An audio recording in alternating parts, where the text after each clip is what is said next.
Hello, welcome to the DynamicsCon presentation today. This is going to be a great presentation for those of you who are looking to learn about doing some great work with Dynamics GP. Let's go ahead and see what we're going to talk about.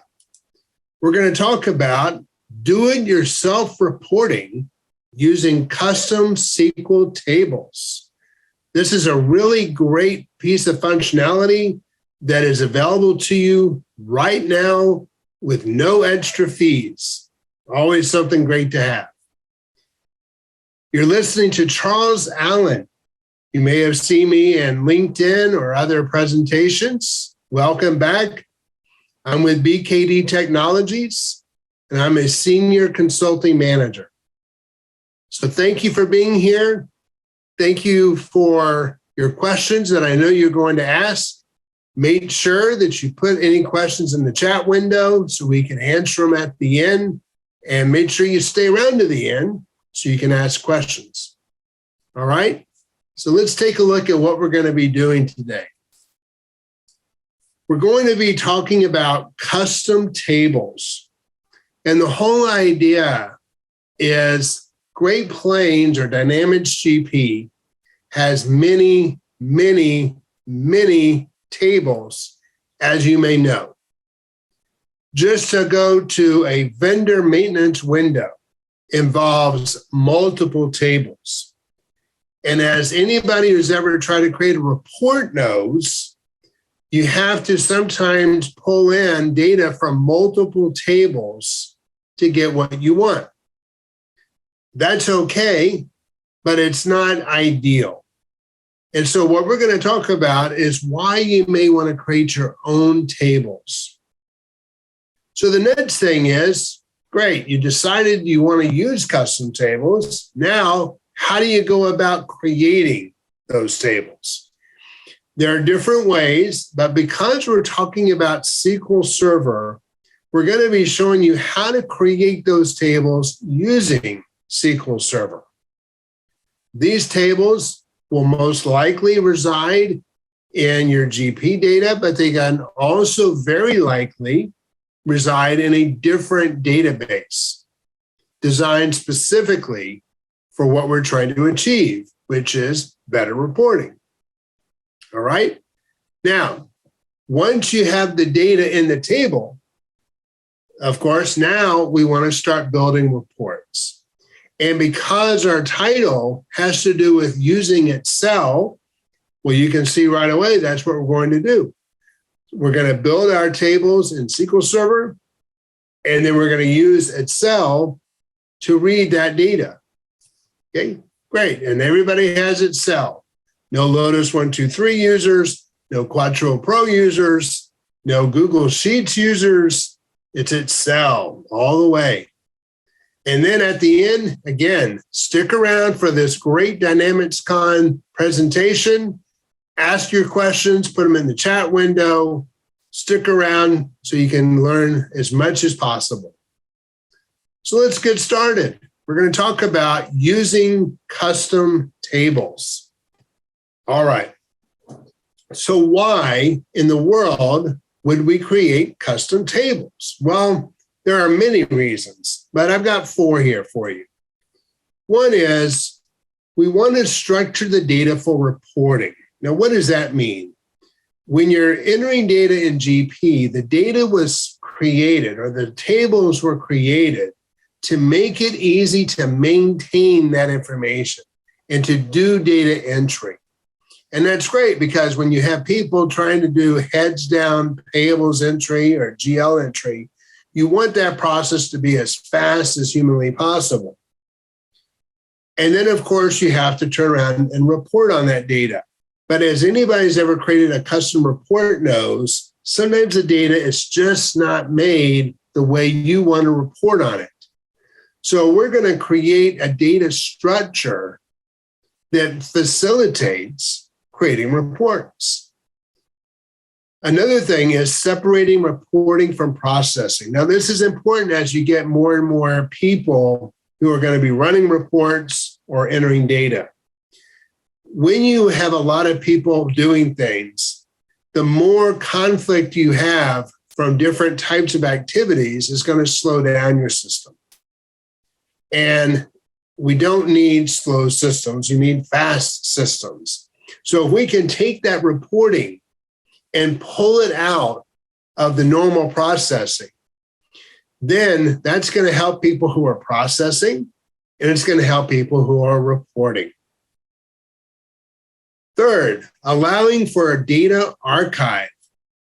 So you've got all this data. A lot of you may have data that goes back years, and you just look at it and say, why do I have data from 2013 in my system? It's 2022 already. So what you can do is you can take that old data, put it in those archive tables, those reporting tables, and then get rid of it from Great Plains, either using purge utilities or the company data archiver tool. Any way you want to do it, if you can put that data into your reporting database, it's going to keep your online processing databases smaller, which is always good. Makes your backups quicker and easier to maintain. And this last part I really like as well, combining data with other sources. So a lot of times people need to pull in data that's not from just GP. Maybe you have another ERP system and you want to combine that data with GP for consolidated reporting. Well, if you're using your own tables, you have that ability to do that. And although it's not mentioned, if you have multiple companies, you can take the data from all those companies and put them into these custom tables that include data from those multiple companies. Now I can get a report that can do one company or 10 companies or 100 companies. Really great for companies or organizations that have multiple legal entities in GP, or again, coming from other places. All right. So now those are some reasons why you'd want to use custom tables. Now, one thing I didn't mention that I do want to mention, and I love this reason, is that you can add value to your data that is not in GP.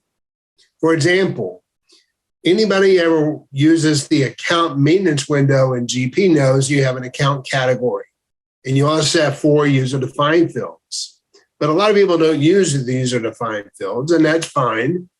But what if there's some information about your accounts that you wanted to store that you don't have a spot to store it in GP?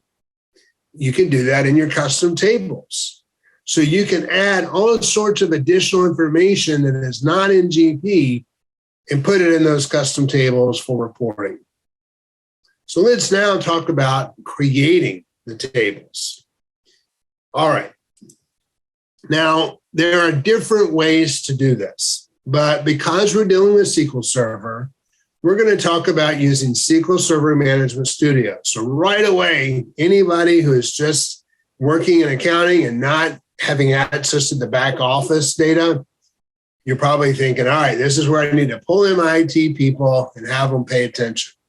But we're going to utilize a tool called SQL Server Management Studio, and that's made for SQL Server, which is what GP uses. I do say you should create a separate database because you want to keep that data out of your GP data.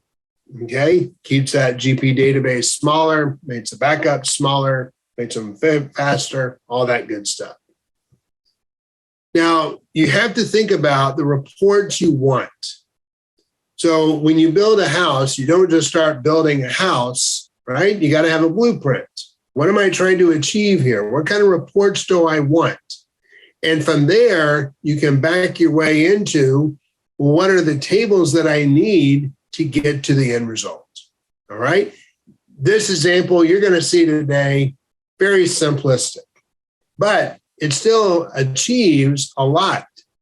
And so you're going to see it doesn't have to be complicated to give you a lot of great results.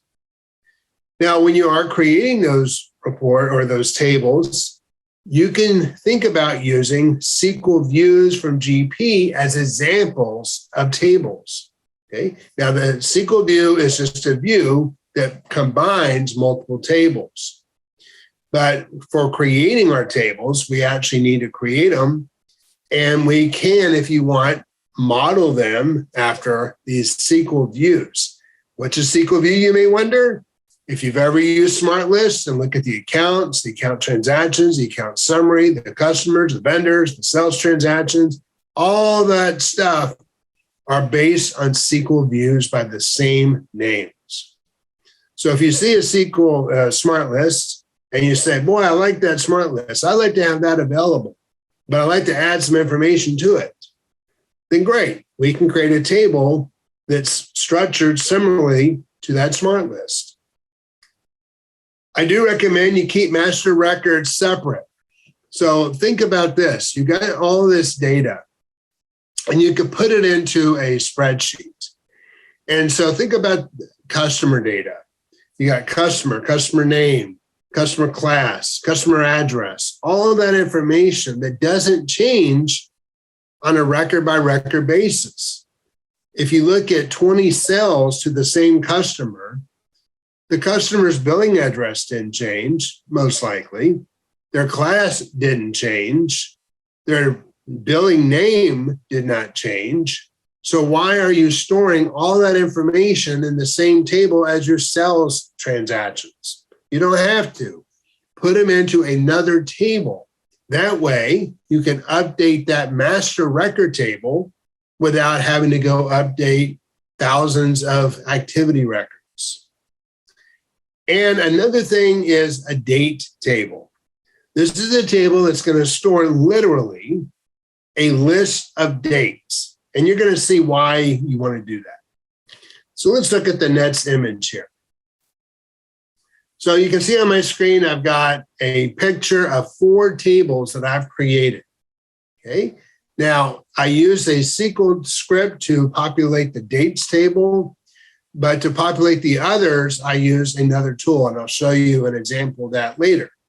But I've got some very simple names, and anybody who's used GP knows table names in GP are like RM00102 or PM00200, not exactly user-friendly names. So the beauty, creating your own, you can have a lot of control, right? All right, so let's go on. Now, I don't expect you to remember this or anything that you want from a script or a package that I've created for this demo, just feel free to reach out to me and I'll get it to you. All right. Put it in your comment section, find me on LinkedIn. However you want to find me, just find me. Okay. Let's be friends. All right. So at any rate, this is an example of creating a date table. Okay. Now it's not loading the data. It's just creating the columns for it. But let's go take a look real quick at our tables. So we're going to switch over and we got to log in. Let's go ahead and do that real quick. Okay, and let's go down to SQL Server. So here's SQL Server down here. You can see these 4 tables that we looked at. And if I expand those, you can see I've got them very simply named. If I'm trying to create a report, I don't want to have to mess around and figure out which column is what. When I see customer name, I know what that means. I see customer class, I know what that means. If I go to my sales table, you can see I've got document number, sales type, sales date, so on and so forth. These were created, again, inside of SQL Server just by coming up here, right-clicking, and choosing. Okay, very simple. All right. Now, for the date table, we typically, we can script that. You can also build it manually like the other tables and then generate the data. And I do have there's a lot of information on the web about getting a date table created. So again, I've got a link. I'm happy to share it, request it, and I'll get it to you. Okay. So now let's talk about population. So we're going to populate those 4 tables. Now the date table, we populated using a script, but the other 3, we did not. I had to create something to do that population. Now, for the demo purposes, I did a very simple one-time population. But of course, going forward, you're going to need to do that every day or every week or whatever frequency you want. So here's some options. You can use SQL Server integration services, one of my favorites for integrating with SQL Server data. Smart Connect. I'm going to warn you, though, a little bit about that because it's great for reading data from SQL, but it can be a little slow for pushing data into SQL. Okay? So if you're doing thousands of records, just be aware, and this is no knock on Smart Connect, it's just it has some overhead on a per record basis. So I like to use SQL Server integration services when I'm doing direct inserts into the SQL tables. And then there are other import tools as well. But let's take a look a little bit more here. So I'm using Visual Studio, and I've created an integration package that does three things. You can see I've got customers, items, and sales. So in order, it's going to pull my customers from GP, my items from GP, and my sales from GP, and goes boom, boom, boom in that order. Within customers, you can see we're pulling from GP here to my sales reporting database right there. Okay. And then for each one, we have mapping. Say, take this column from here and put it to that column from there. Now, earlier we talked and said that one of the problems with GP is you have a lot of tables. So one thing that you probably will do is create queries that say, here are the columns and the tables from GP that I need to pull, and then use that query as a source for putting it into the sales reporting database in this case. Okay, so let's go take a quick look at that. So we'll hop back over to our demo, minimize this, and let's take a look at our control flow. Whoops. Let's look at this one here. Okay. So here are those three items we just saw. Let's look at customers. And let's right-click it and choose Edit. So you notice I'm pulling from a SQL view called Customers in GP. And there are my columns. But I only have the columns that I want to use. Then I go here. This is where it's going. It's going to my sales reporting database. It's going to a table called customer, and here's my mapping right there. So boom to boom, boom to boom, boom to boom, just like that. It's that simple. All right. And I don't have an address 3, but I did build an address 3 field in my table, but I'm ignoring it. Okay. Now let's look at sales though. Let's go down to sales. Sales is a little bit trickier.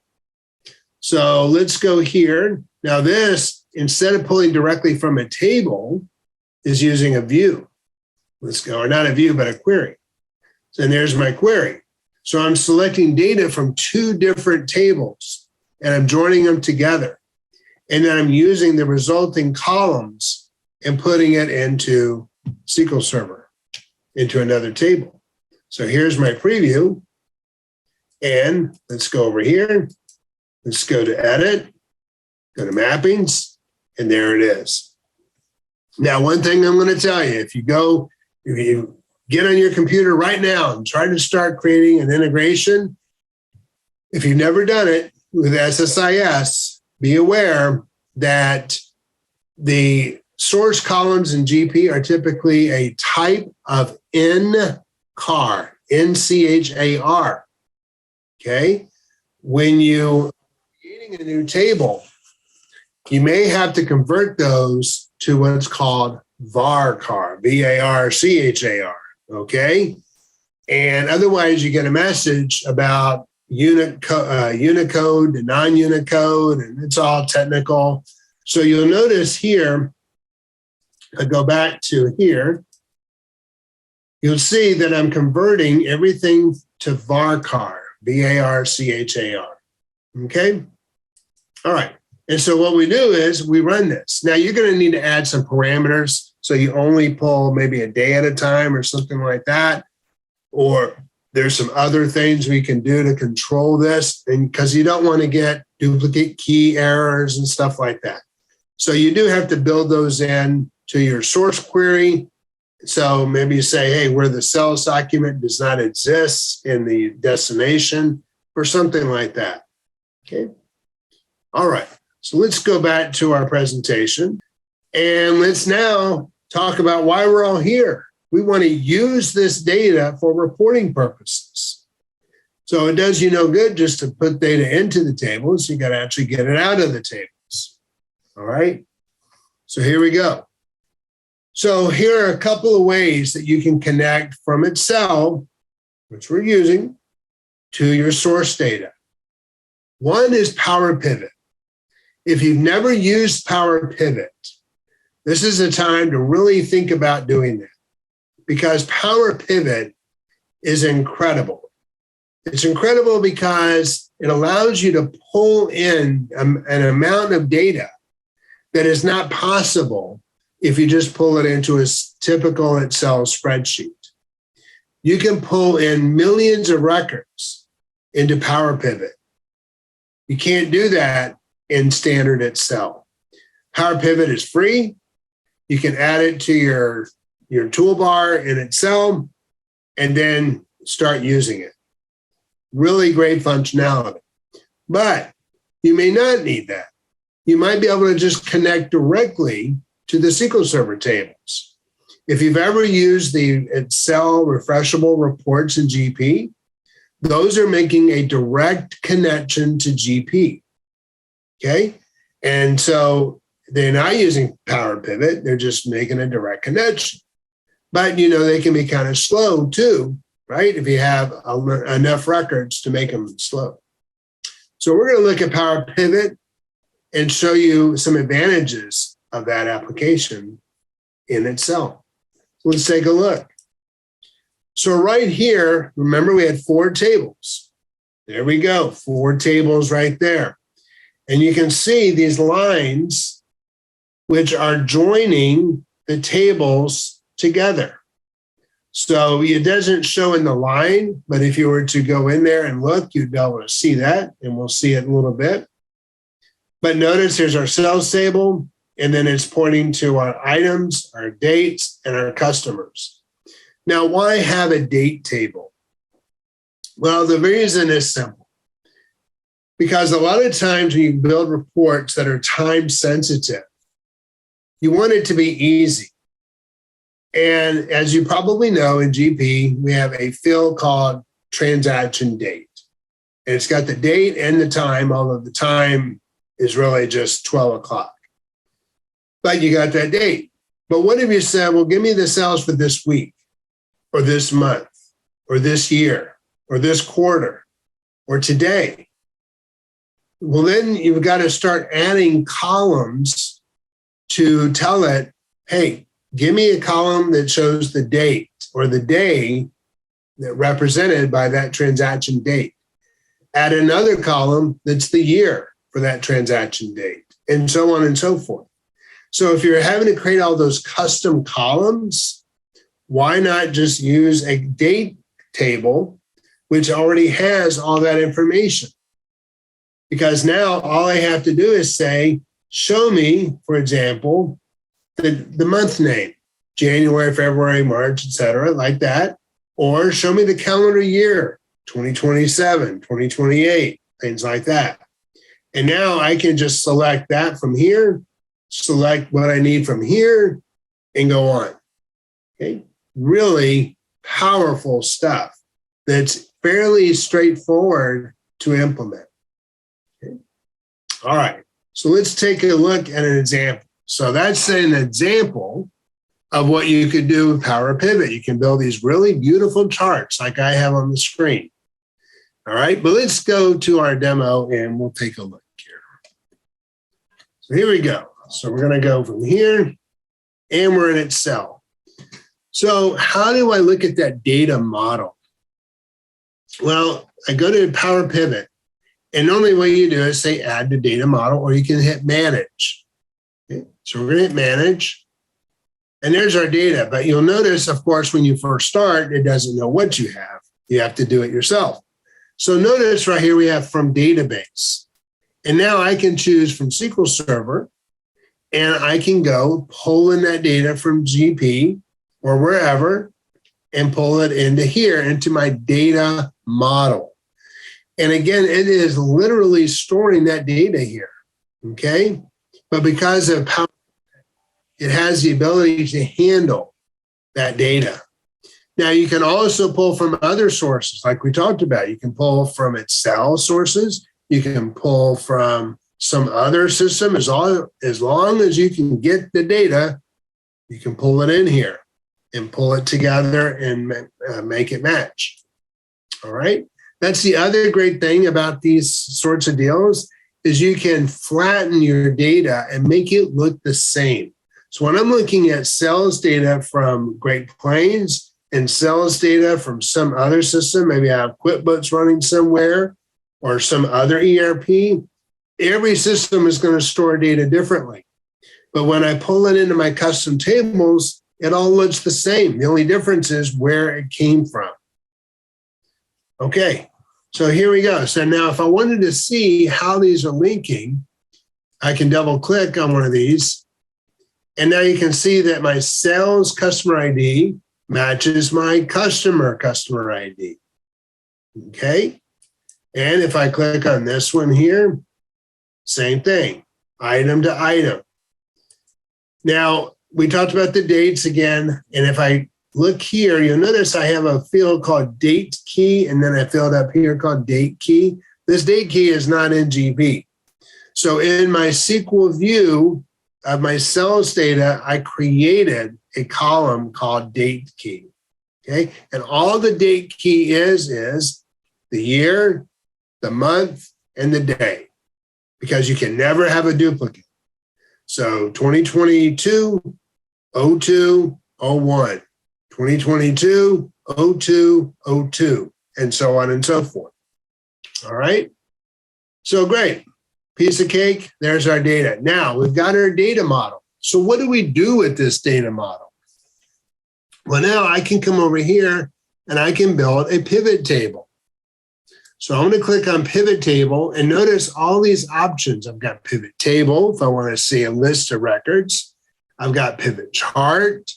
I've got chart and table, 4 charts, which you saw earlier. Okay, and a flattened pivot table. Let's just look at creating a pivot table. Okay. We're going to click on pivot table. We're going to create a new worksheet. Okay, so everybody who's ever done a pivot table recognizes this window. We have our place. We're going to drag and drop our data. Over on the right, we have our fields or our tables and then our fields. So let's say at a row level, we wanted our customer classes. So we come over here to our customer and we choose customer class. We're going to drag it down there. Great. Now, what do we want across the top? Let's say I wanted to measure by year. I can go to my dates and I can choose my year. Just have to remember what it's called, and we'll do calendar year. Boom, like that. Now notice I've got years. Lastly, we need some amounts. Go to sales. We're going to pull an extended price. Pull that down. Now look what we've got. We've got a pivot table that's pulling data that matches. So it's got all of our customer classes and it's got our years. Now, when you want to do formatting, you can do formatting in here. You can also come over here. So if I click on that, I can go to value field settings and I can say I want to show values as. Okay, I can also do that, and I can do number format. So let's go to number using 1000 separator, hit OK, and there it is. And now, of course, we can make these a little bit nicer like that. Boom.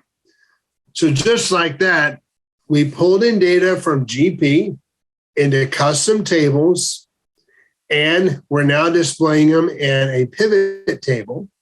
but we're pulling data from another source. Now, let's say I want to create another pivot table. Okay. So we're going to go back to sheet 2. Oops, I'm sorry. So sheet 2 is our pivot charts. Okay. Let's go back here to our data. And we're going to choose pivot table again. Same worksheet. Okay. Let's move down a little bit. And now let's say I want customer class. And here we're going to do by zip code. And we're going to choose our amount like that. Okay. And of course, the zip codes look kind of funky, but that's okay. That's just the way the data is. And then we'll come over here and we'll go to our dates. And let's get a calendar year filter. And we'll come over here and we'll choose 2027 like that. Boom. And now we've got a pivot table that's showing that data. So of course, now we can build pivot charts. And again, if we go back here, go back to manage, we can come over here, do a pivot chart. All right, we'll do a new worksheet this time. And let's go ahead and do it. Let's say we want our year like that. We're going to do quarters like that. And let's pull in our amounts. So what do we have right here? Now we have this fancy pivot chart. And I'll come over here and I'll say just 2027. There we go. And here's our quarters. Quarter 1, 2, 3, and 4. And now we can see how we're doing in each quarter. Not too good in these two.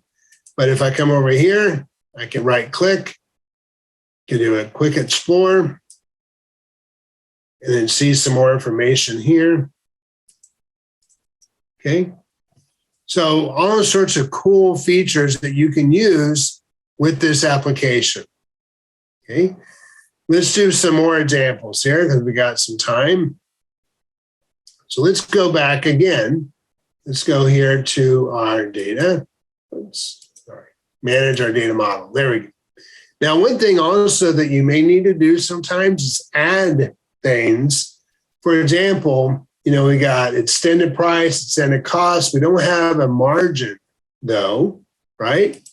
So here we've got tables, we've got calculation. So we can tell it how we want to calculate our data. Okay, we go to advanced. We can also, you notice we have create and manage some different items called perspectives. And we have some reporting properties. If I come over to tables, notice it says implicit measure. What is a measure? Well, a measure is those things that we average, that we sum, things like that. Okay. So if I right click on this, you can see we also have the ability to do some other items. Okay. Maximize, okay, just to see a little bit better. Okay. Right, there it is right there. All right. So as we keep looking at these options, you can see we have a lot of different choices on what we can do with our data here. Okay. All right. So we can do things, again, such as adding columns that we need, stuff like that. If we were to go back to our pivot table or pivot chart, either way, create a new worksheet. Okay. Notice right here, we have these choices here. Again, we have cells, we got these items here. If we go up to design, go up to analyze, we have more options here. So we can actually go to fields and manage sets of data here, look at our relationships, all sorts of good stuff here. And we can even insert slicers. So let's put in a slicer. Okay. And now we can actually tell it how we want to manage our data. So we're going to close that first, and we're going to come up here. And let's say we want to do this again, and we're going to do this by month let's see, we'll go ahead and just get the year again. Okay. And now if we go ahead and do insert slicer, now you can see we're going to use it based on our calendar year. And now we have this really fancy looking slicer. So now let's come over here and let's say I want to look at my costs. Okay, puts that down there. And now, of course, let's look at items like that. Let's move this over here, make it a little bit bigger. Okay, that's a lot of data, of course. But now what I can do is I can click on individual years and see the results. So if I want to come over here and we'll look at this by customer. Okay, now we got even more, of course. But you could add more slicers for month as well. So you pick the year, pick the month. So again, we come over here, insert slicer, and we're going to choose the name of the month. Put that over here. All right, now I'm going to say April. So now you can see I've got the year, I've got the month, and then we have our data. Not the prettiest thing in the world you can see, but you get the idea. You really have full control over what you want and what the user experience is going to be as well. And then, of course, you can color all this and make it look even prettier. All right. Again, just go up to format and change how things look. Okay, we're not going to do that because we don't want to wait a while. Go to design, change the colors, like that. So what have we done today? We've looked at three major tasks. We looked at creating custom tables. We looked at populating those tables. And then we looked at reporting using pivot tables or using Power Pivot. So now I'll just show you another example. Let's do what Excel Refreshable Reports does. Let's go to Data, Get Data, and we're going to choose, let's see, from Database, from SQL Server.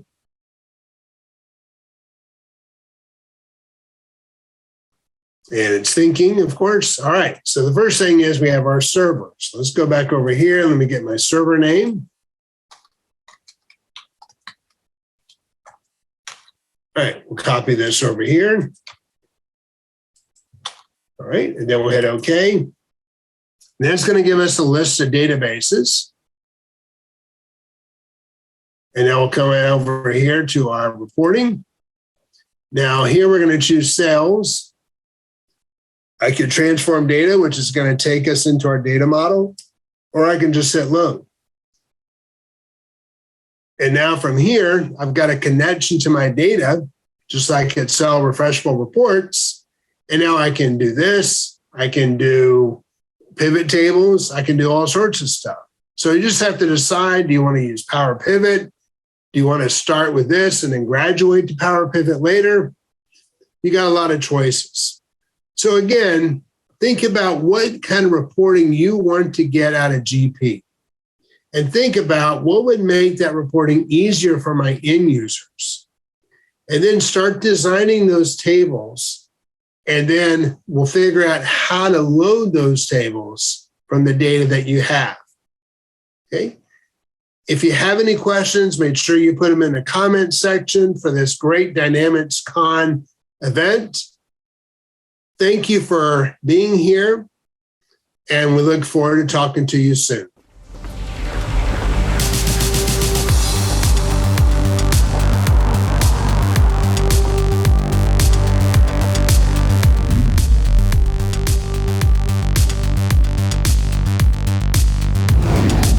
Hopefully everybody is having a great DynamicsCon this week, somewhere in there, and are learning a whole lot about GP and other applications.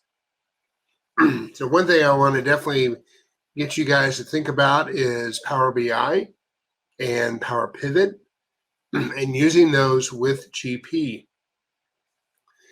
because you can do a whole lot with those two tools. And the nice thing is they share the same way of creating data models. So once you learn how to create data models in one, that knowledge is going to transfer over to the other. Now you're just dealing with two different ways of building reports. One thing you may be wondering is on the SQL work and on the Visual Studio side of things, definitely you can do a whole lot more, as I mentioned in the presentation, and you probably would. This might get you into where you really need developers as opposed to just some SQL admin stuff, because now you're going to start looking at maybe going through and looping through your data. One of the things I did not do was show multi-company. We talked about it, but we didn't show it. So imagine that you have several companies in GP and you want to pull all those companies together. There are different ways you can do that. You could create a SQL view that would combine those companies into one big view. You could create separate integrations for each company, but you may also want to just grab all those companies at one time. And if you have enough companies, you're probably going to use store procedures to do that, because store procedures could look at your Dynamics database and the company table and then just go through the list of companies that are in that table and then start grabbing the data from the databases. That is a fairly common approach, because if you try to create a SQL view and then start trying to reference your companies, if you continually add companies, or if you have a lot of companies, it's going to be a lot of maintenance that nobody wants to do. So by using store procedures, you can overcome that and just make it automatic. And certainly with store procedure, you may have some test company data that you don't need to include. And so when that store procedure is created, it can exclude whatever companies don't belong. Okay. And then there may be something, if you look in the company ID or the company description, there may be some fields, or not fields, but some information in there that can be used to help exclude that data. So it doesn't have to be hard coded. It can be automatically filtered based on maybe the presence of the word test or something like that. Okay, so keep those things in mind when you're doing this sort of thing, because it's going to really enable you to extend what we just looked at and go a lot further. Okay. One thing we can also mention, for those of you who are listening in and want to do more, is not only can you create custom tables inside of SQL Server, but you can also use SQL Server analysis services. Now, if you're not familiar with that, that is I'll just call it an add-on, but it's really not an add-on. It's another type of SQL Server environment. The SQL Server data that GP uses is what you call an online transaction processing system, because it's made obviously for people to key in data. But if you use SQL Server analysis services, those analysis items are databases that are, just like that reporting, are structured for reporting. So instead of having a lot of tables with little bits of information in each and having to join them together, the analysis tables or the databases take all that data, expand it, and make it obvious for the end user.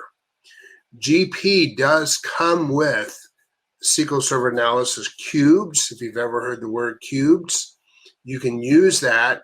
There's no extra charge to implement that with GP. Certainly you have to look at the licensing in SQL Server and the users who are going to be using it, but you can implement analysis cubes for GL, for sales, for purchasing, AR, AP, and right away off the shelf, you could get multi-company reporting across those various modules, again, also inventory and some others, and start getting data in Excel or in Power BI or some other ways.